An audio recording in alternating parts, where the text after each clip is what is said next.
Bueno, como andan, este es un nuevo video. Vamos a trabajar con el texto de Nathan Buachel, que es Los indios y la conquista española, ¿no? Es uno, igual lo tengo también, a ver si lo podemos pasar. Bueno, es de la colección de Leslie Vettel, que es Historia de América Latina. Son unos cuantos tomos y este pertenece al tomo uno. Esperen que no lo puedo achicar. Ahí va, ahí lo voy a poner. Y este corresponde al capítulo 7 del tomo uno, como les decía. A ver si hasta acá.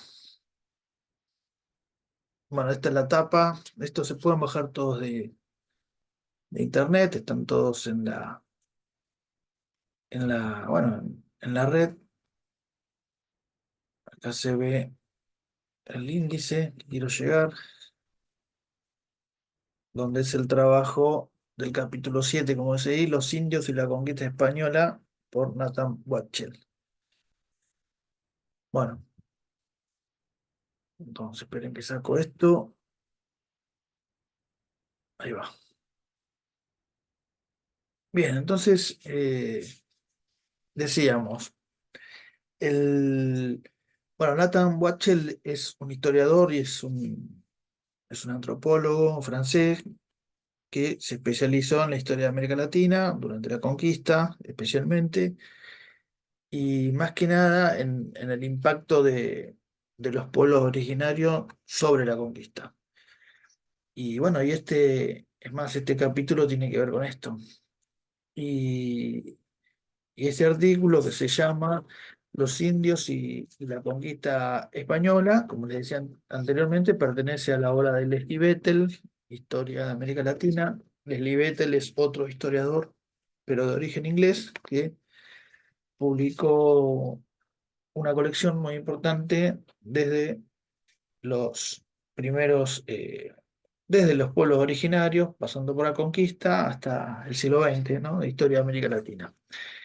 Y el artículo este, además, algo que tiene interesante es que está separado en cuatro subtítulos, que el primero se llama El trauma de la conquista, el segundo se denomina Desestructuración, el tercero se llama, esperen que llegue, que no me acuerdo muy bien, Tradición y Aculturación, y el último se llama Resistencia y Revuelta, ¿no? Y, y bueno, antes que nada, el artículo comienza diciendo que en el continente americano, antes de la conquista, existían distintas formas de sociedades indígenas, es decir, había estados estructurados, jefaturas, tribus seminómades, bueno, distribuidos a lo largo y a lo ancho del continente. Y según el autor, era un mundo autocontenido que sufrió un golpe muy fuerte cuando, bueno, los españoles arribaron al continente y empezaron el proceso de conquista de estos pueblos. Y, y además plantea que la reacción de las distintas sociedades fue variada, ¿no? Desde una resistencia pasiva hasta una hostilidad feroz, desde el ofrecimiento de una alianza, ¿no? De colaboración con los españoles hasta una colaboración forzada, ¿no? Esto es lo que venimos nosotros trabajando en los otros artículos que venimos leyendo. Y este artículo, ¿no? Se enfoca en explicar los efectos de la invasión española sobre los imperios aztecas e inca, pero también se va a enfocar sobre pueblos periféricos de estos estados centralizados, como por ejemplo los chiriguanos, los araucanos, cercanos al sur del Tihuantinsuyo, y los chichimecas que estaban ubicados al norte del Imperio Azteca. Bueno, yendo el primer punto, que es el trauma de la conquista, hace alusión a- al impacto psicológico que sufrieron los aztecas y los incas con la llegada de los españoles. Primeramente creyeron que se trataban de dioses, ¿no? Esto también lo trabajamos con el texto de Eliot. Y según sus profecías, los dioses Quetzalcóatl en México y Viracocha en Perú habían partido, uno hacia el este, el otro hacia el oeste, pero habían eh, dicho que iban a volver, ¿no? Y igualmente, al poco tiempo, los nativos se dieron cuenta que los españoles no eran ni dioses ni nada que se les parezca, pero obviamente ya era muy tarde, ¿no? Y después se pregunta Watchell, ¿cómo fue posible que semejantes imperios hayan caído tan rápidamente por un puñado de españoles? Bueno, eh, y él se contesta de una forma que no fue posible solamente por la superioridad bélica, ¿no? Estamos hablando de la introducción de caballos como un arma de guerra, las armaduras, las armas de acero, las armas de fuego, etcétera, sino también que aprovecharon las divisiones internas y los enemigos que tenían estos imperios, como también vimos en el texto de Eliot, y además la muerte y la desaparición física del Inca y del Tatlani, quienes representaban la estabilidad cósmica del universo indígena, bueno, los súbditos de esos imperios creyeron que estaba todo perdido y se dejaron dominar por los recién llegados. Esto es más o menos lo que dice el trauma de la conquista. En el otro punto, que se denomina desestructuración, se refiere al impacto de la conquista, no fue solo psicológico, ¿no? Sino que afectó a las sociedades nativas en todos los niveles. En el nivel demográfico, en el nivel económico, en el nivel social y en el nivel ideológico. En el orden demográfico, ya vimos también con otros autores cómo disminuyó la población indígena por varios factores, ¿no? Enfermedades que traían los españoles, como la viruela, el sarampión, la gripe, las pestes, etcétera, pero también por la excesiva explotación laboral que eran sometidos, obviamente la guerra e incluso los suicidios masivos ante la desesperación que implicaba la muerte de sus dioses, por ejemplo. Y por otro lado, la catástrofe demográfica lo que hizo fue, y lo explica el artículo, es que desestructuró a las sociedades nativas, que obviamente no podían autoabastecerse por la falta de mano de obra, que era absorbida por los españoles. Por ejemplo, digamos, hace un enfoque en que las unidades básicas de los pueblos andinos era el ayllu, el de los pueblos americanos era el capulli. Y estas eran comunidades, sociedades de parentesco, con tierras comunales, pero también se distribuían la tierra según las necesidades de cada una de las familias, en distintos pisos ecológicos, en el caso de los aulius, donde se producían, según la altura de los pisos ecológicos, eh, maíz, papa, quinoa, coca, se producían las llamas. Y además, en los Andes, las comunidades trabajaban por turnos, ¿no? En lo que es la mitad, las tierras del Inca y las tierras del Sol, que es de los dioses de la religión, como una forma de, obviamente, de tributo al Estado imperial incaico.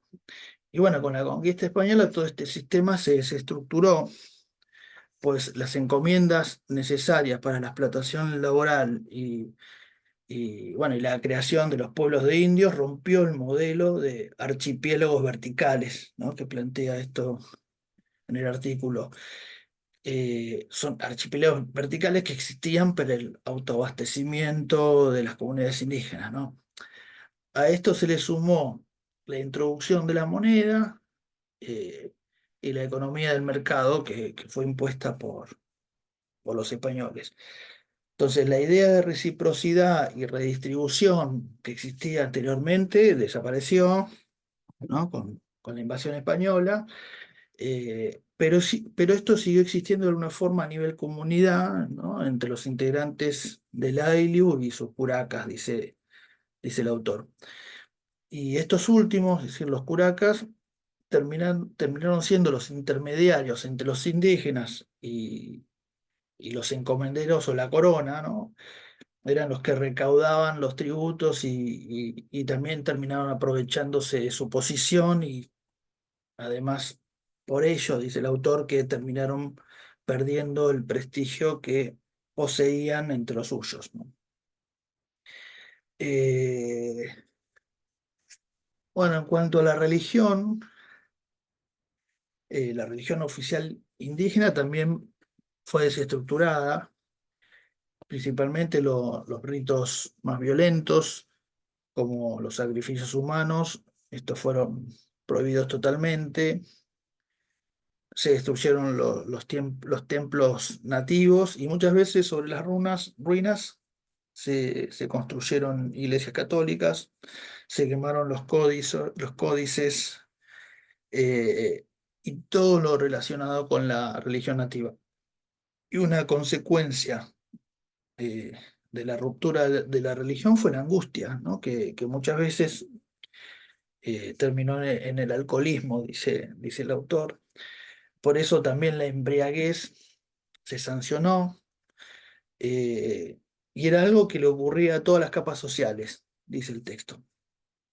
Bueno, el otro punto que tiene que ver con eh, tradición y aculturación hace referencia al proceso de la resistencia de las prácticas culturales tradicionales contra las prácticas que introdujeron los españoles a través de una aculturación forzada, ¿no?